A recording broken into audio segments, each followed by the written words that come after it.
Hello everyone, welcome to the second sort of installment of the show that we've been doing.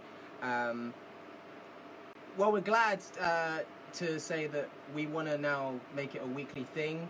I know that when I look through my feed and everything, I know that the sort of conversation and the hashtags and everything to do with Black Lives Matter is dissipating very quickly.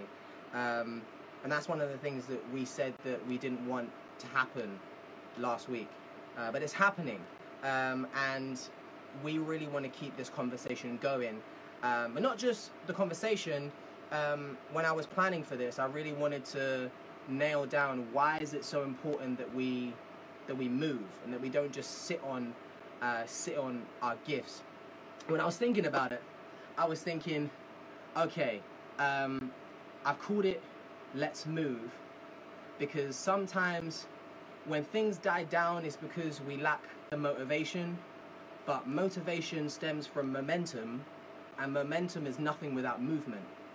And so in order to be motivated, there needs to be some momentum, but you can't have momentum without movement. And so I thought that it was so important that we all decide to move and that we all decide to do something. And that's why I've decided to get 3 people on the show today who I believe are doing just that. We've got someone who has written an ebook and has a food page. We have a spoken word / musician / actor. He can do it all really. And we also have a poet. And we're just gonna be having a conversation about what they do and why they all think it's so important for people to move and to do something and not to just sit on it and wait for something to happen, you know? Because if we want change, we got to be the people to do it. We're going to go on to our first guest that we have. She is actually a cast member of, she will be a cast member of Hairspray alongside me. I'm really excited to have her on, and she's written an ebook. I'm not gonna say too much on it because I want her to say it herself, but yeah, she's doing absolutely incredible stuff right now. That's exactly why she's on the show today, so let's invite her in. Hello! Hey Hannah! Hey!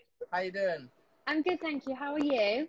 I'm alright, I'm good. Good. Yeah, I'm good. I had a sort of rocky start to quarantine where it was sort of getting to my head a bit, but we're slowly getting into the swing of things. So could you just start by just telling us a little bit about yourself?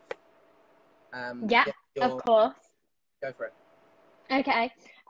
So I am a performer like Jordan, and I went to Arts Ed. I trained there for 3 years, and then I went into Les Mis in the West End. I did that for 1.5 years. I was ensemble and first cover Cosette and emergency cover Gavroche, which I went on for twice. And then I was doing like loads of muggle jobs after Les Mis. Like I was a nanny. I was teaching workshops. I was working at as reception, like just trying to do everything to get that money in. And then I did Panto at Christmas, and I had so much fun. Like I met so many like amazing performers as well in the industry, and we were lucky to have Fabian, who choreographed Evita at Regent's Park. He was our choreographer. So like it was really heavy dance for me as Cinderella, which was amazing.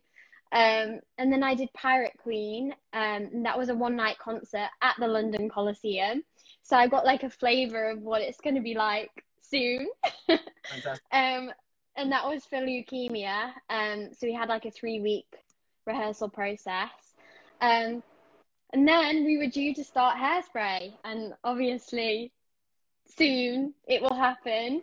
So that's a little bit about me. Yeah. Talk to me, because you literally just segued this absolutely perfectly. So you have a page called Hannalicious Food. So talk to me about why you started it. Yes. Okay, so Hannalicious Food. I wanted to showcase like my cooking skills. So I've learned it from like my family way back when. And obviously like being a student at drama school, like I was all about meal prep. So I kind of taught myself over the past few years like how to like master it. Mm. So like from like savory dishes to breakfast is literally my favorite. Like I'm oats crazy, pancakes. Um and then so my friend was like, I think you should set up a food page. Like you post stuff on your normal Instagram, but I think you benefit from like setting one up and just like getting your recipes out there. So I was like, oh, okay. So one night I stayed up till like 3 a.m. and created this food page and like my name and everything. And it's literally like a full-time job. I kid you not. It's a lot. I But can imagine. I can imagine because the yeah, content is going out all the time. yeah, it's crazy. So I started that, and then a few days later I was like, oh, I should probably mention about my recovery story of like kind of why I did set up the page as well and why I love food so much now. So I had an eating disorder from like the age of 12, and it has followed me like through my performing career and everything, but it's only now that I'm like I can say, yeah, touch wood, that I am recovered. Um, and I just want to put it out there to like young people as well who may be also going through the same thing or understand or relate to me, that you can get through it and you can challenge yourself. Like I love carbs now, like pastas, anything, rice dishes, the whole lot. And also to, because not only with like eating disorder, you get those little things like OCD, being a perfectionist, which comes in with like performing as well. So just like those little things as well, and just to be real and like be honest and open, um, and yeah, and to inspire others. So that's that. That's absolutely brilliant. Yeah, what I love, because I also like love to make films and stuff like that, and what I find is that I love when people sort of take what they're passionate about and they do something meaningful with it. Yeah. That's absolutely brilliant. Um, so you have an ebook, right? Yes. I've looked through your ebook, right, and I've already told you that I've planned my dinner for next week. I'm excited for that. Yeah, because I'll tell you, as soon as I saw the Bueno Oh, dessert, I was like, I'm sold. I'm sold. I'm it's cooking so this. good. Oh my God, yeah. I'm so excited to cook that, honestly. I can't wait to see it. So, when did you actually start like cooking? Like, when did that become a thing for you?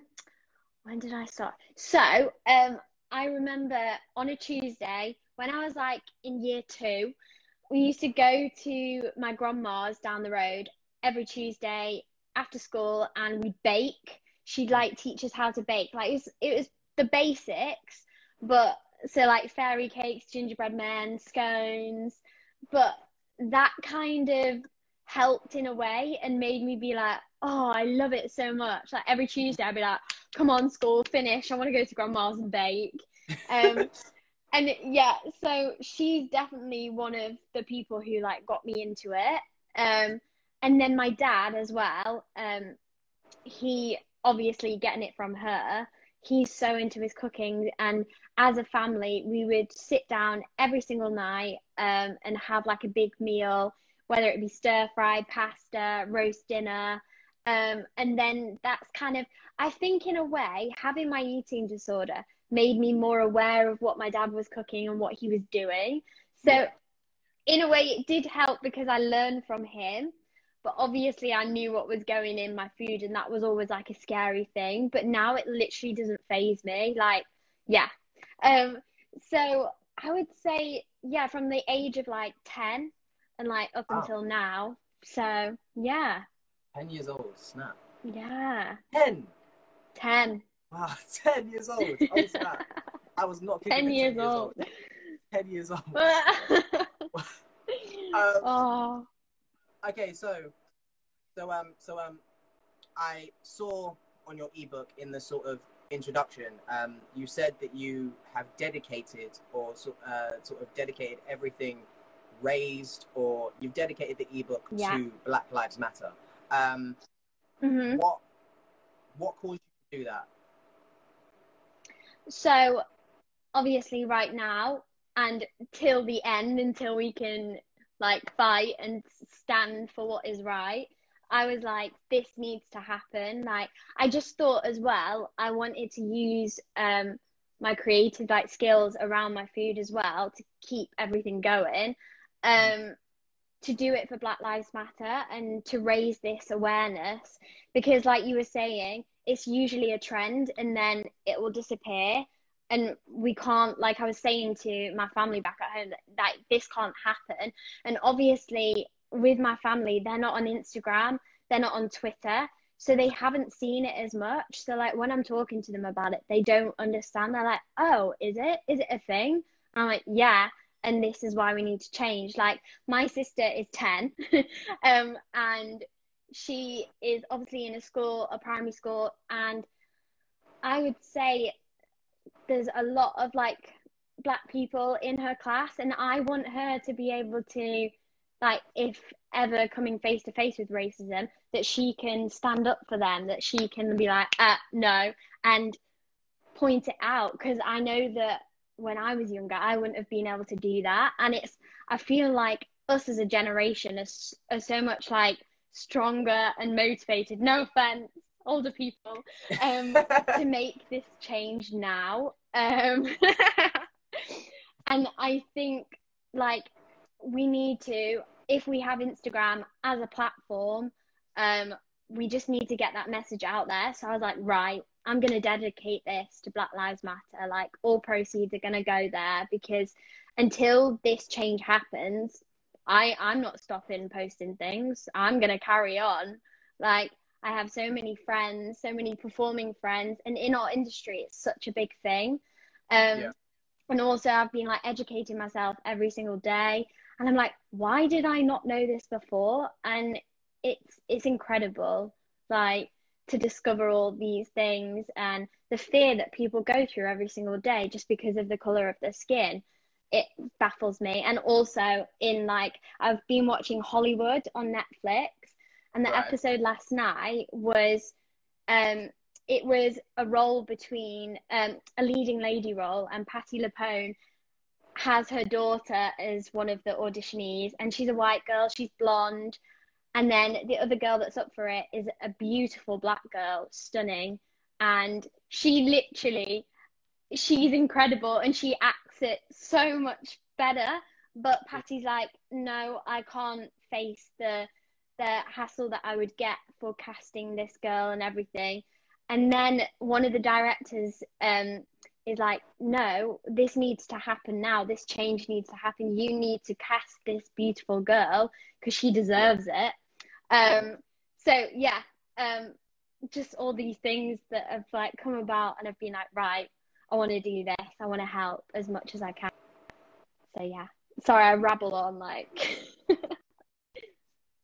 No, it's good. It's good. We again, like I just love when you know people take it beyond, you know, just being a hashtag or just being a now thing. But that this has been a problem that has stemmed before, and we now want to be the generation that don't want this problem to go past us.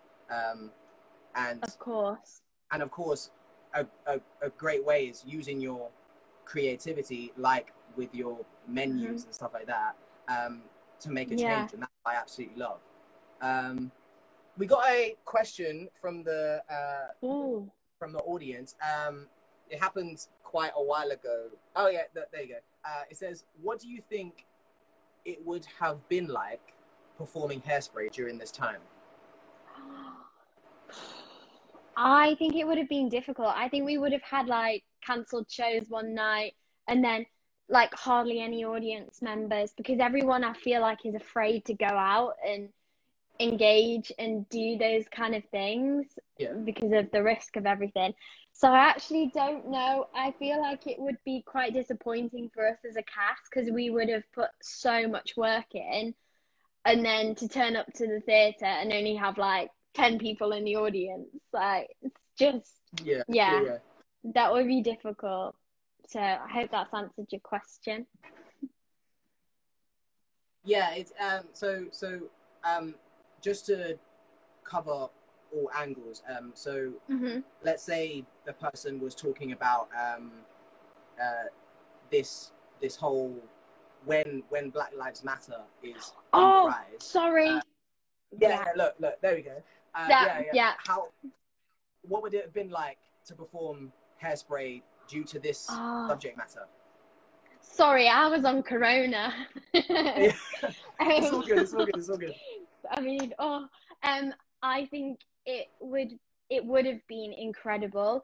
I think our show would have gone through the roof because it's like you've got all these incredible Black performers in this show. Like, this is the message that needs to go out right now, that they deserve everything and more. Like, you can't just, I can't even describe it. It would just be magical. And I know that as a cast, because even though we had like 2 days of rehearsal, like, we would just come together and it would just be magical. And just to hear the soul and the music, and oh my God, I Know Where I've Been would have been just dreamy. We'd all be in tears. That's the track. We'd literally be like, that would absolutely finish me. And I think that, how about when they sing the song Happy Negro Day? Do you mean in Nicest Kids in Town? Do you think? Yeah, most likely, because it says it in Nicest Kids. Because I'll ask you, Jordan, do you find that offensive when they say it? Okay, if they were, of course, because it's performing, you know, because you watch films where white people have said the N-word, and I don't take offense to them saying it, because I know they're saying it because of the subject matter, and they're saying it because of the performance. If you were just gonna call me it, then I'm not gonna. I'm not gonna like it. No. But there's a reason why it's there, because it's a part of the story, and that's how life was. So it's our way of replicating that. So in that sense, I don't necessarily get offended by it, because you're not saying it to me, you're saying it to my character, you're saying it about my character. Us as actors, we take on those different characters, people that wouldn't react in the same way as we would in real life. So you've answered it. Fantastic. I've got a couple more questions for you, because you're here because I believe that you are a great example of people not sitting on their gifts but actually doing something and actually acting. So I want to ask you, why should people do something? Like, why should people act? Okay, so people should act because, if anything, white people more, because in this sense we have more of a voice to be able to like get it out there. I think that as a platform as well, as young people, we have the chance to educate our families as well, because I know that some of them can be stubborn and be like, well, I've learned everything I need to learn and that's it, I'm shutting myself off. But we have to, even if it causes arguments, which it has for me, we have to get around them and be like, look, listen, this is happening now. Like, unless we don't educate ourselves, like, nothing will change. Also, it's people's lives, it's people every day. Like, for us, we can just walk to the shop and it wouldn't even in our brains be a fear or be that person's watching me. Like, I cannot even begin to imagine how that feels. And also like diversity in shows in like acting and film, when which it really annoys me. Oh, that person only got it because the color of their skin. And that just also like, Yeah. oh, what's the word? It makes you as a person feel like that you've worked so hard, and then that comment to like suddenly hit you is like, oh, so I've just got it because of the color of my skin, right? So everything, yeah, your talent, everything that you think you've got there for is just being literally like crushed. And I don't think that's right. That's awful, and that needs to change too. So therefore, there's like so many platforms that we can educate ourselves with. Netflix, get on Netflix. Like I've literally watched Dear White People, When They See Us, which I watched last year, and oh my God, I was heartbroken. It's incredible. Yeah. I recommend everybody watches that. 100%. I've seen that, and that is Oh my sublime. gosh, I can't It's so even. well made, but it'll make you feel things that you've never felt Yeah, before. exactly. So, yeah. What? Definitely. I just can't, yeah, watch that. Dear White People is a little bit more, it's quite funny, it's quite rude, but again, you can relate to it, I'm sure, like, it's brilliant. And then, what else have I? Oh, so I'm not a great reader, so I listened to the Audible book of I'm No Longer Talking to White People About Race with Renee, and that was fantastic. So like on my walks during lockdown, I've just like popped it in, and like she does go back to basics with the history at the start, but then some of the things that you never would have realized, you're oh, okay. And just then also racism that she's discovered, and it's brilliant. It's so good. Really recommend that one. And then obviously I've just started Hollywood, which is fantastic. It's also great for transgender as well, and obviously gay people, lesbians, all of that is in there, and racism. It's incredible, and Patti LuPone is in it, and some of the most beautiful actors and actresses. And one of the guys, Archie, is a black writer.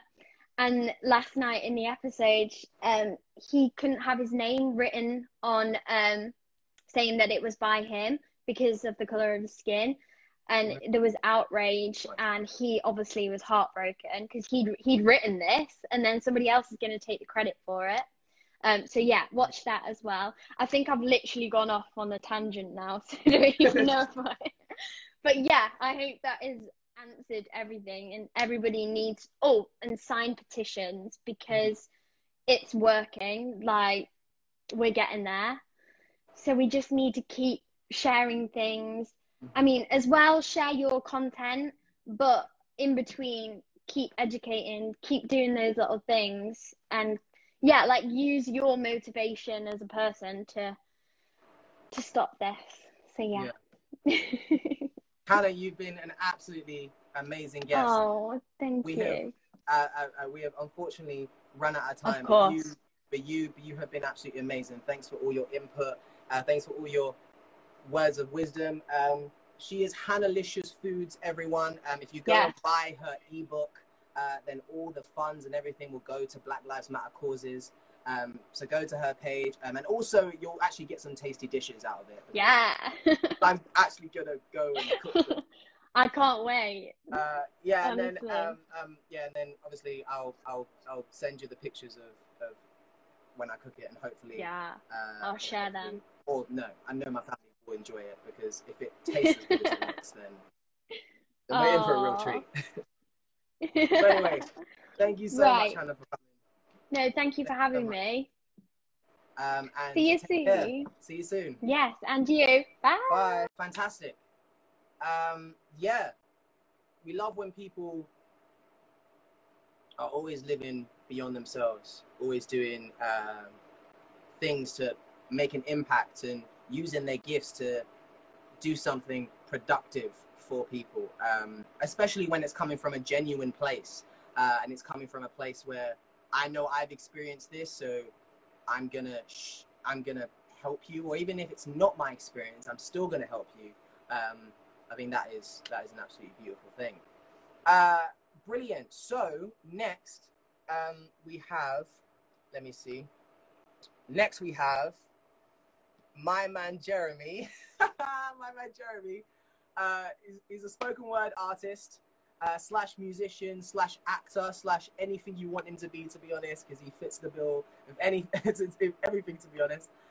He's an absolutely amazing guy, and I'm going to be talking to him about his spoken word called Serendipity, which I heard time ago, and I thought that it was absolutely brilliant.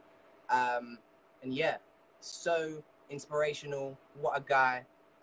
So yeah, let's invite him on. Yo, what's up, man? Hello, Jordan. What you say? How you doing? Let I'm me alright, just man. fix my setup, because I see Nice. everyone's setup is looking like professionals, and I'm here, Corona, on a desk and balancing on a on a timepiece that I have. Bro, I'm balancing this on my chair right now, and I'm sitting on my bed, so I got it's a all little good, desk man. chair, Honestly, little desk. How you doing, man? I'm alright, man. I'm good. How you doing? Nice to see you. I'm moving. You know, like as the title of the thing is called, we move, and so I'm moving. That's what I love, man. Let's move. Mm-hmm. Let's move. So, can you just start off by telling us a little bit about yourself? I can do that. My name is Jeremy McGuire. I'm an actor, artist. I kind of, Jordan always says it, fit into every bill. I kind of just consider myself as a creative, someone that creates content in a all-around service. That's an all-around surface. That's either music, art, if it's acting, if it's singing, if it's rapping, if it's anything, if it's dance. And yeah, that's who I am. That's the type of stuff that I try to do. Yeah. Absolutely sick. And Jeremy is vastly understating, because his work is absolutely brilliant. Thank you very much. It's sublime. So, I wanna talk to you about your spoken word that you made, Serendipity. But before we sort of dive into that, I want to ask you, when did sort of spoken word slash music become like a passion of yours? I think it was 2018, around 2017, 2018. I think with Young and Talented, shout out Young and Talented. Shout out Young and Talented. I think as a growing group, we started to explore a lot of elements of different parts of theatre. These times we were exploring dance, we were exploring movement. And one of the things that we were starting to touch on was music. I think we had a session of a spoken word session. And I think in that session is where, you know, when you feel like something resonates with you just suddenly, and you just start doing it, and you feel like this is for you, or this is something that you want to be for you, or you want to learn to be good at. And that's kind of how my passion started. So around 3 years ago was when I just started putting pen to paper and just like writing stuff, how I felt. If it's music, if it's literally anything. Literally, when I'm someone that I don't keep things in my brain. I either like have a long memory of it, or it has to come down. Even when I have dreams, I like write them down just so I could have a memory of something. Because I think I do love to tell stories. So like I said, if I can tell a story in a musical way, or if it's on the stage, then I can do that, and that's the best way. Fantastic. So that's me. Mm-hmm. Fantastic. I can definitely vouch for that, because I think that everyone has a story to tell. Yes. But it's lovely to see when people sort of use their creativity, whether it's through writing songs or writing spoken words, or even making films, or like, I think everyone should have or anything like that. The openness to explore like every open door that there is, right? Because there's no need to shut all the other doors for you to focus on one. You can explore one, come out, go enter another. Do you know what I mean? So yeah, that's what I try to do. Try to dip and dab in a bit of everything. Fantastic, absolutely fantastic. So I want to talk to you about Serendipity. Yes, we can talk about that. When did you sort of write this poem, or Serendipity was written in, I think it was actually written in 2018. So that was one of my early pieces of writing, and it started off as just a we did a variety performance where our class in my college, the Creative Academy, is where I went. We were studying different aspects of variety performances, and obviously being at Young and Talented School, which is a triple talent base, right? I have a lot of information and background of explore. I've been trying to explore an hour each a week on music, acting, and dance, right? So I think that's one thing that I decided I wanted to explore a bit more. These are the times where I was exploring a bit more of spoken word. So I took it in to my own hands and just decided to write something. And I think what I try to do when I do write is I say and speak on however I'm feeling at the time. I think that's a lot of my work has been written in like a couple hours, and or a couple weeks or something like that of development, depending on how I'm feeling on a certain mood, the mood I'm feeling on a certain moment, because I'll be listening to an instrumental or like just hearing sounds and the worldly climate of like the way the world is moving. So at that time, I think I was growing up into the person who I am, or who I'm becoming, and it was about current struggles that I was facing as a black young person in London. And obviously I reposted it during this time as during the Black Lives Matter campaign and the current climate after George Floyd's death. And I just felt like it was something that I did back then, and we took it a bit further. We took it to a couple stages. We took it to the Newham show in 2018, in 2019, and yeah, we took it to a couple stages. I performed it a couple times in Theatre Peckham, and yeah, it just felt like it's something that needed to be heard, because it's also my story, but at the same time, it's a story that can be related to by every young person in London. I think every young person in London. So yeah. 100% agree, man. So on the sort of writing process, yeah, I know you sort of touched on this, but and nice to see you too, Marianne. What was your sort of process like? Like, what was going through your mind when you wrote it? There was so much going on, and like anything you do, there's always a first draft and a second and a third, and I think that was like my 100th draft of just trying to jam pack a story into a short 5-minute piece. And it took me so many. I touched so many little subjects. Even if I wanted to touch on a subject, some of the subjects were just one-liners, but it was like a story that came as a whole in the piece. It talks about being a black youngster. It talks about being a youngster in general, being stereotyped in a certain way, trying to be someone when the world looks down upon you, or fighting against differences. There's so much in it. And yeah, so the writing process was, I guess I would do segments on a certain subject, maybe like try to fit in a minute, and then eventually put them in together and see what fits and see what doesn't. The rap section of it, obviously, it's a spoken word, and then it transfers into a rap. It's funny, the reason why it's called Serendipity, the reason why the group is called Serendipity. Shout out to Joshua and shout out to Ethan, the drummer and the pianist. We all did a section where we all did a variety performance each separately.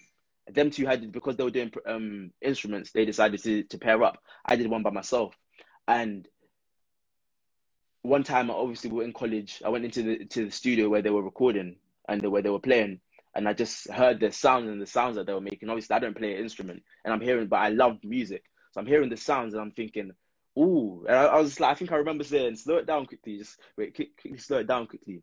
And they hadn't heard my piece yet, and this was the first time I was hearing theirs, and I just rapped over it, and it was just like, whoa, like, you know, when something amazing happens, and I think that's what the definition of what serendipity means. It's a happy coincidence. And it was like, this merges, like, you know, like a puzzle piece. It like fit in so perfectly that it was just like, this has to be done, and this is the way that it has to be done. He sped up the music, and I just started increasing my work, my rhyme scheme, my pattern, and then it just increased from there, and it just became a thing. That's why we're called Serendipity. Brilliant. So we got a a message from the chat, or a question from the chat. It says, Yes. what happens to make you think that people look down on you? I think what you see on a lot of the media, and I know obviously the media can taint things and make it seem a certain way when it's not, but at the same time, what the media does itself, they're normally the platform that what you see on the news headlines, when you see black on black crime, or when you see, even I think we also, as black people, we do it to ourselves as well. But at the same time, when you see thugs, thug robbery, and you just see a picture of guys that look like you. If you type in black people on Google Images, you see a bunch of criminals and mugshots, and then you type in, or just type in people or white people, and you just see happy children, happy family, and it's like, so it makes those type of things just make you feel like, so this is what black people are, and I'm a black person, so that must be what I am, but it's not, and this is what white people are, or another races, and I'm not that. So clearly that means I can't be a happy child. I can't be a happy child. I have to be a criminal. I have to be locked up behind bars. I have to be a gang member. And those are the kind of things that I did a lot of research, like looking into the way people are looked at in our generation, because it's not only affecting black people as well.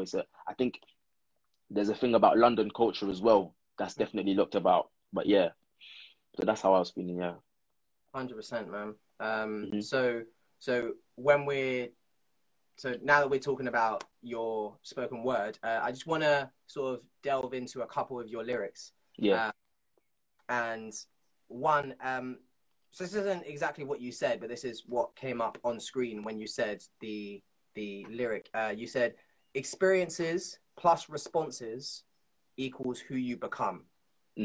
So could you just elaborate on what that actually means? I think, like I said, I was talking about the way I grew up and the upbringing that I had myself. Experiences and responses equal the person that you become, and I feel like there's so many experiences that someone like me goes through.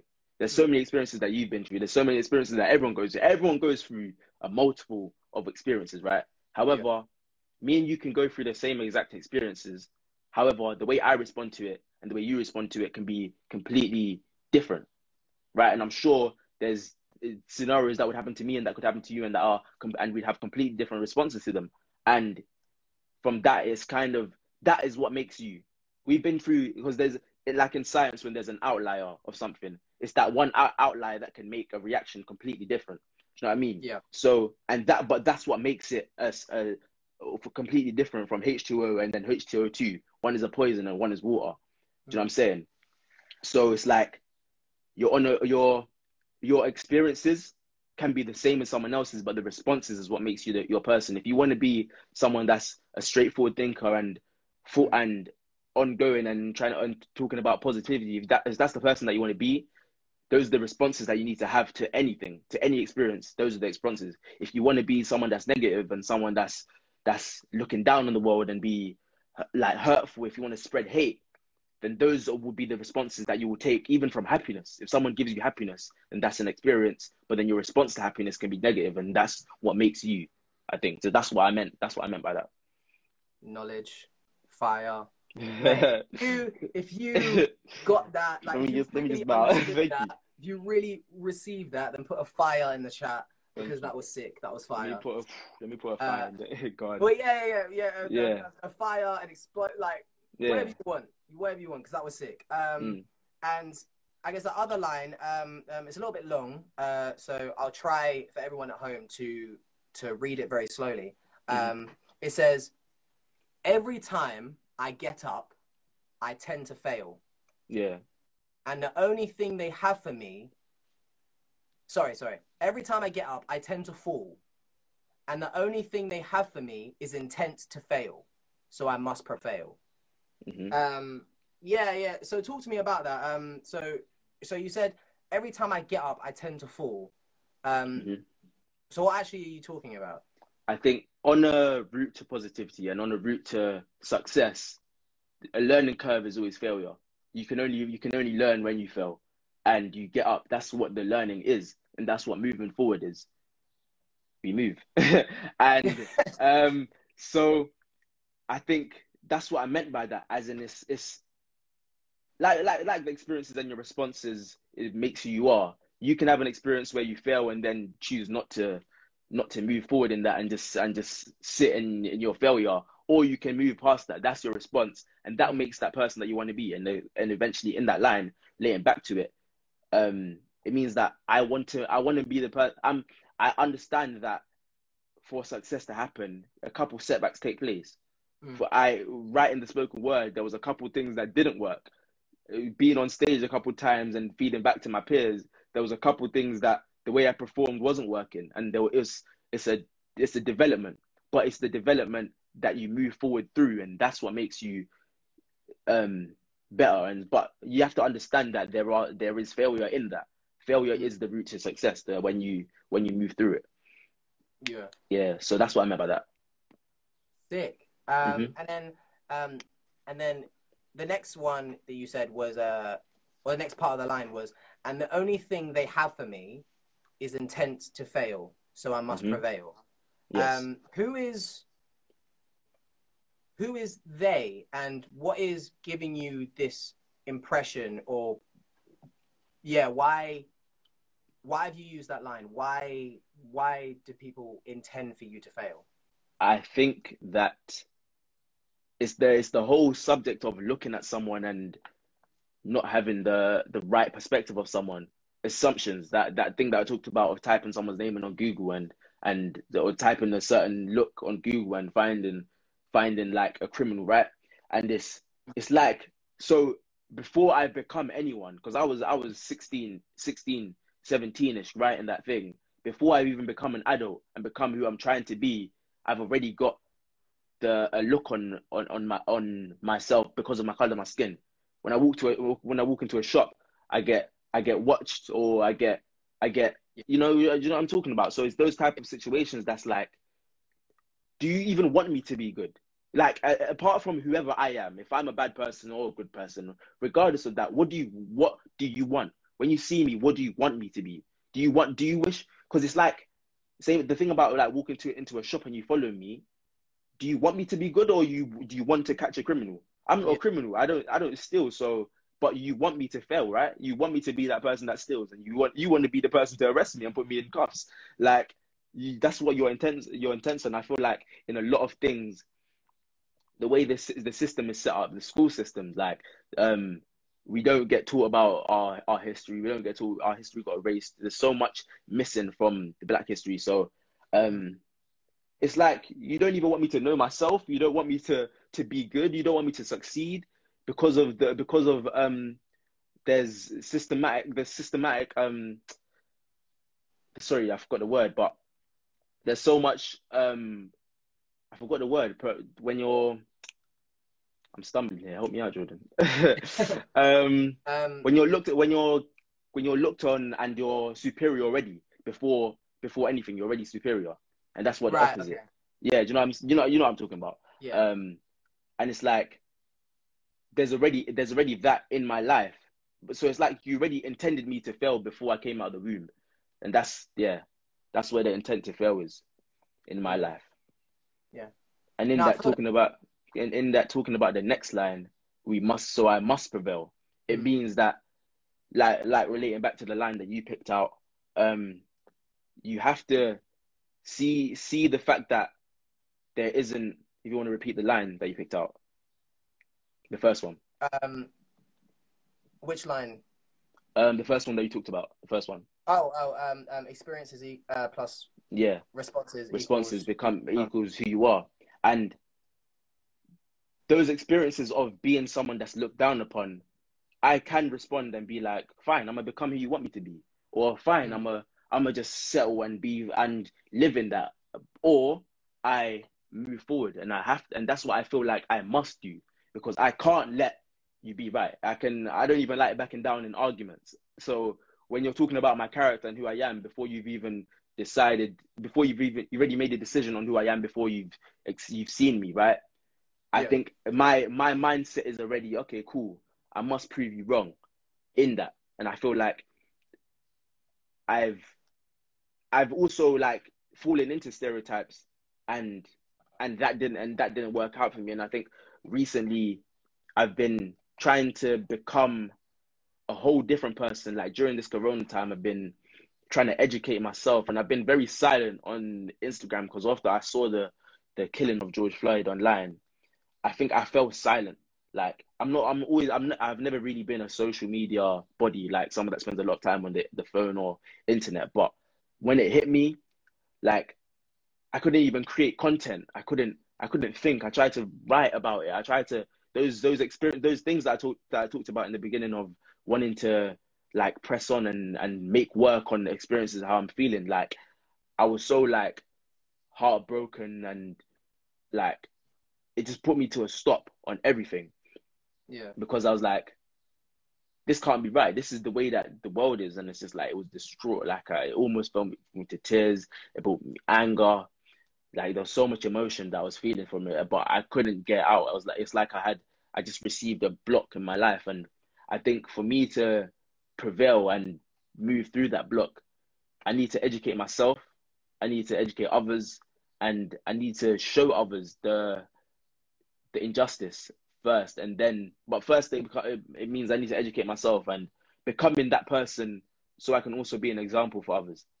Yeah. And yeah, so that's kind of like the goal, because I'm sure you felt it as well when if you ever watched the 7-minute video of George Floyd getting killed and many other murders online that's filmed on cameras by police, or even racist people killing other black people, like that type of stuff crushes you, right? Like it fully breaks you down, because you know why. People can always bring up the argument that I mean, it happens there's 400-ish white people that get killed in America all the time. But when the percentage of black people is 20% and or under 20%, and the percentage of white people is over 70%, and 200 black people getting killed and 400 white people getting killed, shouldn't the numbers be more around the 60s and not the 400s? They're a minority in America.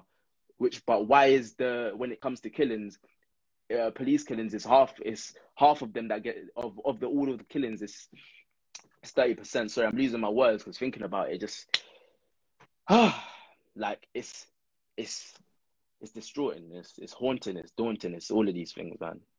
It's disgusting.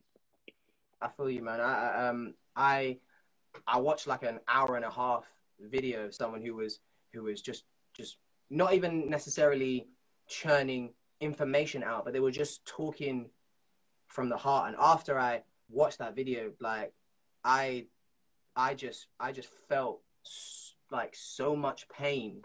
That's what I'm about to say. Pain is the word. Pain is like, you know, when you relate to someone's pain so much on a mental level, on a physical level, everything. It's just like my whole body starts to goosebump up, and it's like, and the why it's so bad is because being powerless in this situation, being in London when those things happen in America, and having to fit, not obviously there's so much that we can do to gain power, but like having a zero power in the situations that are going on, when police are supposed to be the people that protect you, and you can't even call a police officer's phone anymore because you don't know what you're looking into.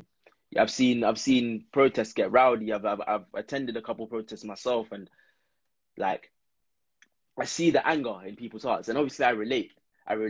But I think a friend of mine said to me, Joshua, in fact, the person that the drummer, he said to me, as much as the anger is justified, he said to me, the anger is justified that we're feeling. It must be. It is. However, our actions have to be very calculated.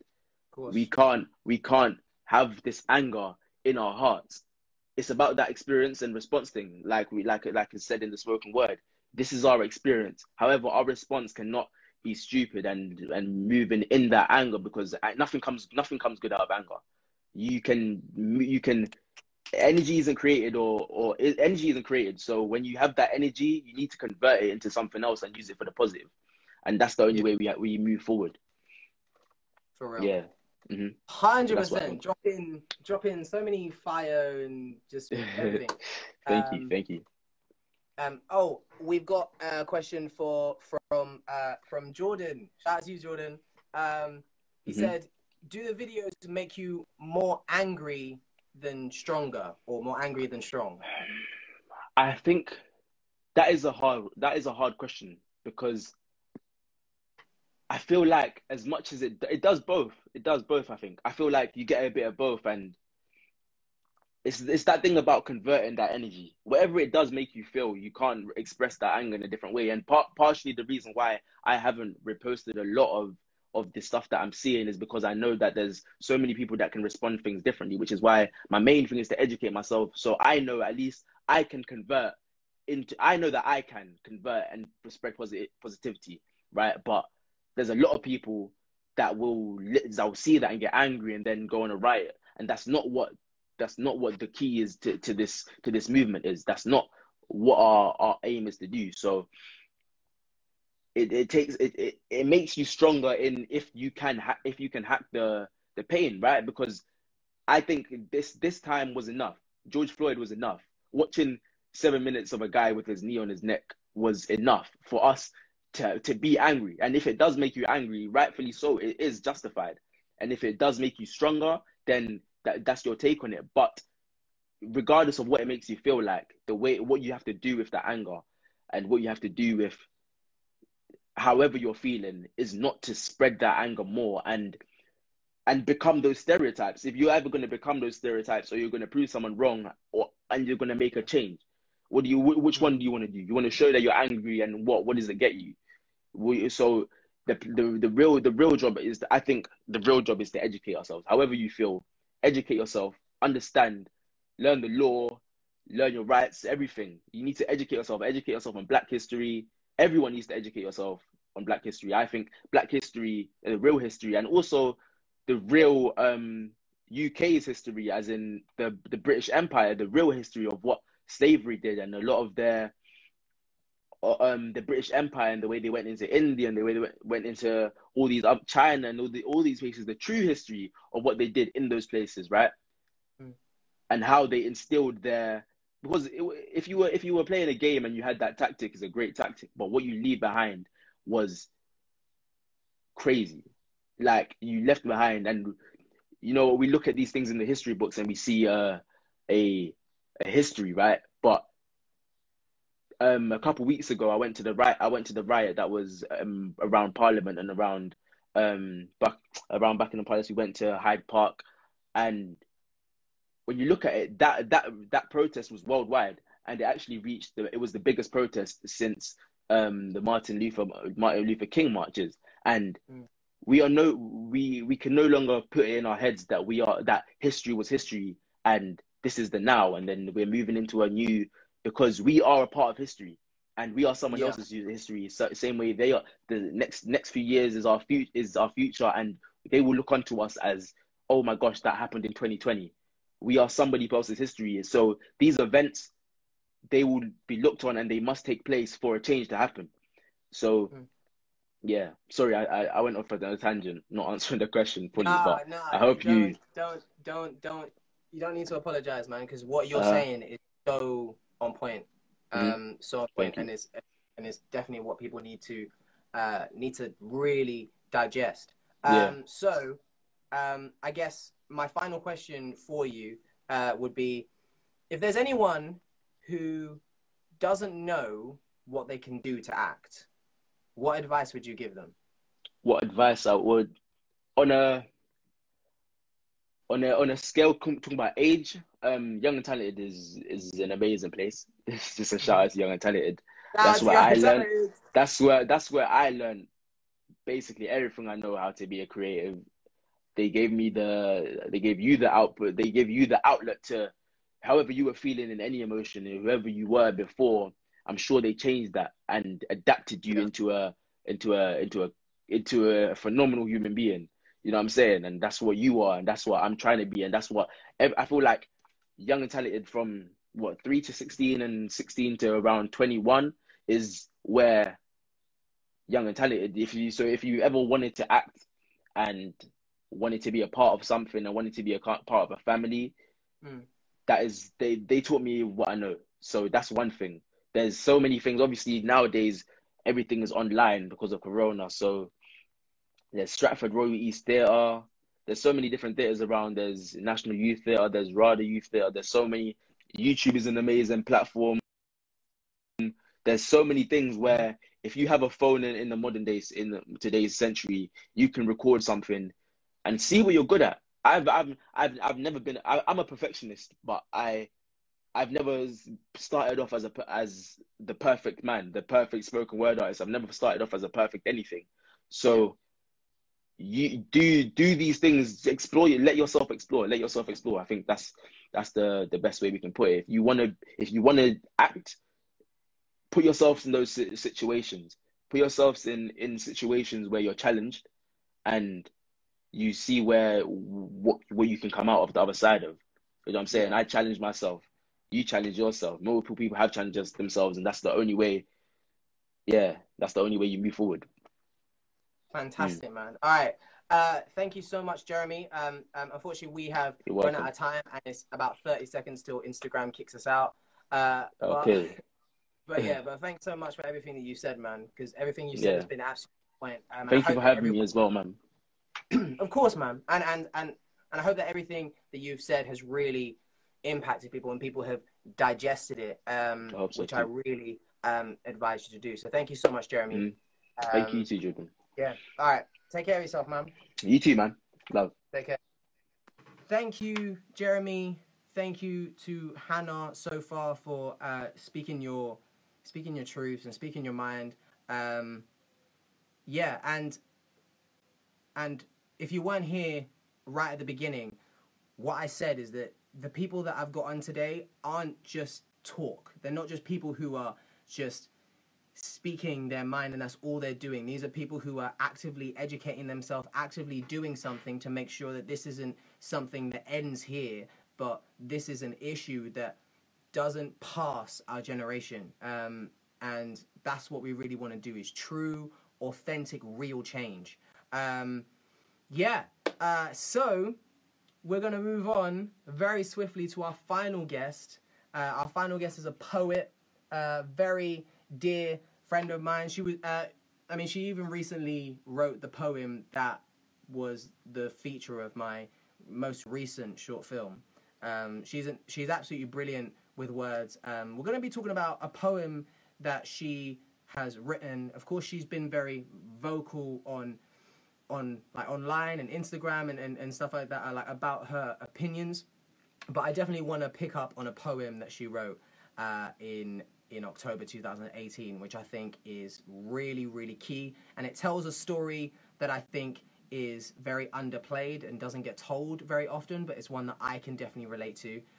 So Rachel, Miss Rachel, let's invite you in. What we're going to do, this is exactly what I'm going to do. If you're watching this on the YNT YouTube channel, what I'm going to ask Rachel to do is I'm going to ask Rachel to create a video where she's answering all the questions. I'm going to add it. Hey guys, I'm Rachel. I'm 18 years old. I write poetry and I have a blog called Point to Make Poetry. So sorry about the Instagram live and how it cut off. I wanted to make this video for you guys that are interested in kind of the questions that Jordan had, and I can just answer them on here, I guess. So I guess the first question that Jordan had was, how did I get so good with words? And as I began to say on the Instagram live, at first, like initially, I think that whole, basically, when I was younger, I wasn't very good at kind of expressing myself verbally. I think I struggled to get like what I thought kind of expressed verbally. So I think poetry kind of gave me the outlet to express myself without having to necessarily say it. So people can kind of they can read what like I'm thinking, if that makes sense. So I guess that's kind of, and through kind of relying on poetry to be my outlet, I think that's what enabled me to be more, I guess, articulate. And also just reading. Like when I was younger, I really, really loved reading books, and I'd look up like new words. I love learning new vocabulary. And yeah, I guess that's kind of how I got better, and just through practice, writing new poems about different things, reading other people's poetry, watching videos of people speaking. Those are all things that kind of help me to improve, I guess. So yeah. And then the next question is to talk to you guys about the process of writing a poem that I wrote called You're Not Black. So I actually, I have my poetry book here. I actually wrote this poem in 2016, which is a long time ago. And so what kind of inspired this poem was, so for me, when I was in secondary school, I'd get a lot of comments about how people would say that I wasn't black enough because of the way that I acted. And I felt like that was because a lot of people had certain stereotypes of what a black girl is. So whether it's being loud, like I'm quite an introverted person, being very extroverted, being very sociable, listening to rap music. I do listen to some rap music, but that's just like, yeah. Not being very intelligent, only being good at creative subjects, not being able to articulate myself very well. Those are all kind of stereotypes that people had of what a black girl is. And I think when I didn't fit into kind of their mold or their stereotypes of what a black girl was, people would then say, oh, you're not black because you do this, or I'm blacker than you because I do this and you don't. And I think that was kind of what drove me to write this poem. And yeah, so the kind of an overview of the poem is, it talks about what makes someone truly black. So if I don't act stereotypically black, does that change my skin color?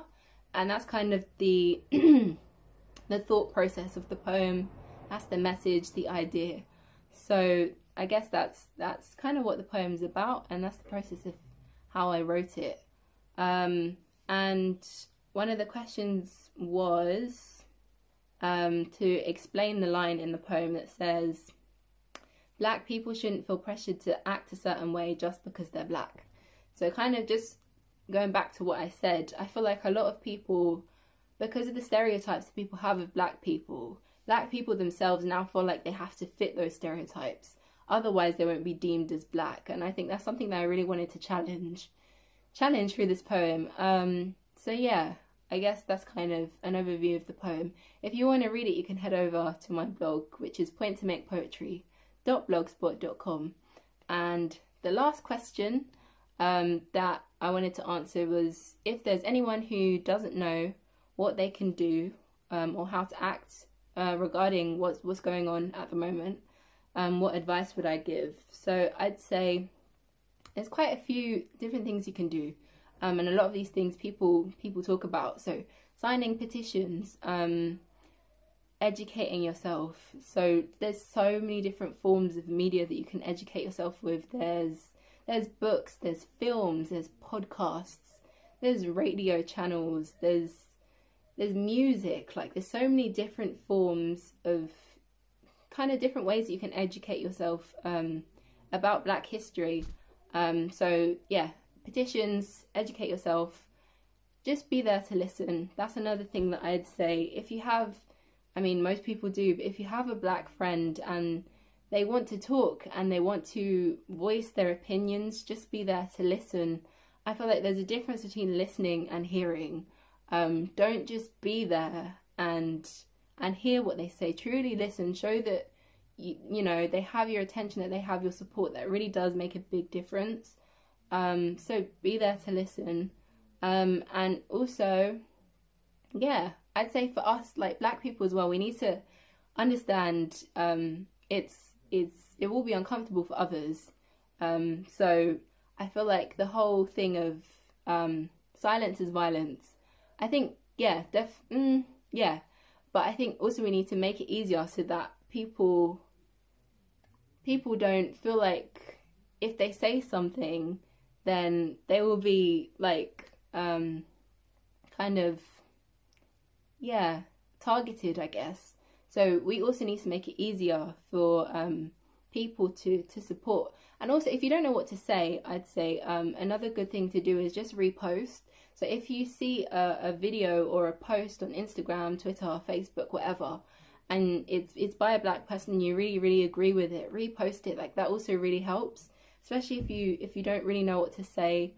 If anything, just show that you know we have your support, that you don't stand for racism.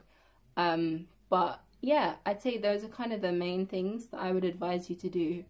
But just get involved. Don't be a spectator. And as Jordan was saying, don't let this be a trend. Let's keep the momentum going. And yeah, anyway, that's it from me. This ended up being a lot longer than intended, but yeah, take care. Bye, guys. So those were actually all the guests that we had today. We spoke with Hannah, we spoke with Jeremy, and when you see this on the YouTube channel, then you would have heard from Rachel.